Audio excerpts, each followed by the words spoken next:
Hello everyone, this is Low Mana, I am Kurs, and welcome to Shortwatch, the series where we look into the background, secrets and speculation surrounding each of Blizzard's animated shorts. Today I'm going way back to the second short, Alive, to look at what it revealed, what it didn't, and how more recent lore reveals reflect on what we saw here.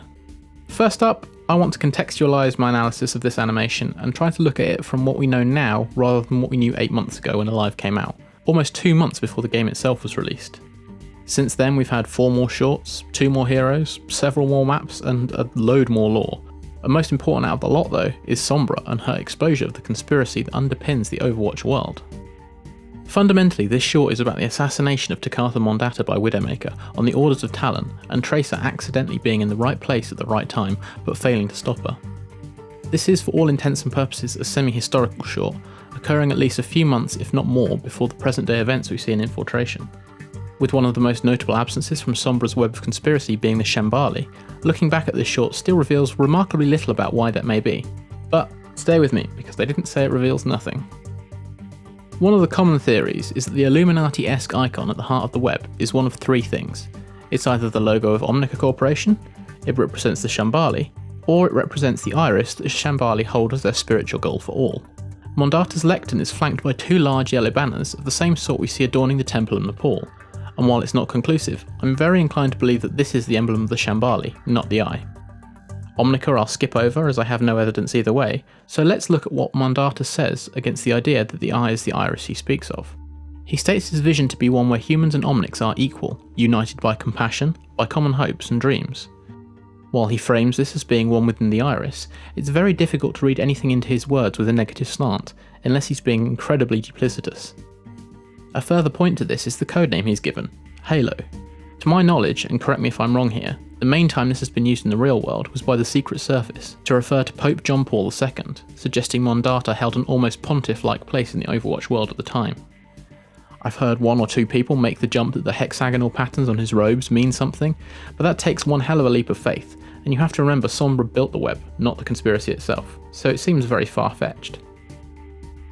I think the main query I have over Mondatta and his assassination, however, is nothing to do with him, Widowmaker, Tracer, or even Talon.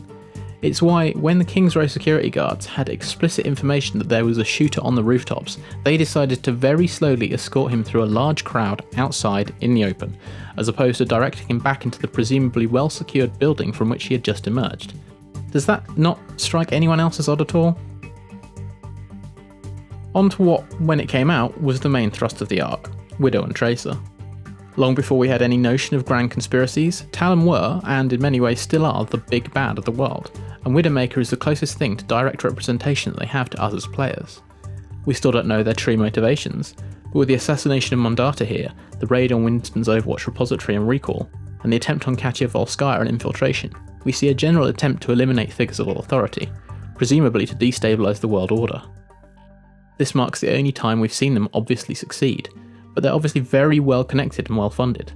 That dropship at the end presumably has some form of stealth to avoid detection in an area as populated as King's Row, and even discounting that, it looks pretty expensive. As for Widow herself, well, this short gives us more insight into her bio line that Talon's changes numbed her ability to experience human emotion. Very clearly, this is not total removal of all emotion. She exhibits several throughout her life, though very different to the more normal human ones Tracer shows. Whenever she's actively pursuing her goal, whether that be taking out rooftop guards, lining up a killing shot on Mondatta, or mocking Tracer, she has a level of sadistic enjoyment very plain to see on her face. There's never any sign of regret or doubt or remorse though, which would be far more detrimental to her role as a sniper, so I'd postulate that it's these weakening emotions that Talon suppressed, not all emotion entirely.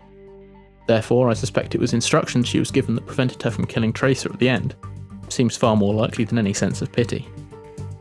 As for her relationship with Tracer, it's important to note that chronologically this short occurs before the events in the museum where Widow and Reaper are attempting to retrieve Doomfist's gauntlet. The last piece of evidence we have before that was the Legacy comic, where Anna learned that Widow was indeed Amelie Lacroix, something that was unknown to Overwatch at the time, though they were aware of Widowmaker as an entity. Tracer greets her with the line, "trying to crash another party, love," so the two have clearly met before that we've not seen. This doesn't necessarily mean that Tracer, or by extension Overwatch, know who Widow really is though. What they definitely don't seem to have a clue over though, is what motivates Talon, judging by the shock Tracer shows. Was this always the case, even at the height of Overwatch's powers, that they didn't know what Talon wanted? Or have Talon changed their goals in the years since the fall? Were they always the agents of chaos that they are now? What do you think? Thanks for joining us on this episode of Shortwatch. Widow is our window into Talon, and in a post-Sombra world, their story is likely to become ever more important. Do you agree with my reasoning on the Shambali and the Iris? What are your thoughts on the King's Row guards and their choices? As ever, let us know your thoughts on this short and what we've been able to learn from it since its release, and let us know if we missed anything. Until next time, I have been Kurz, thanks for watching.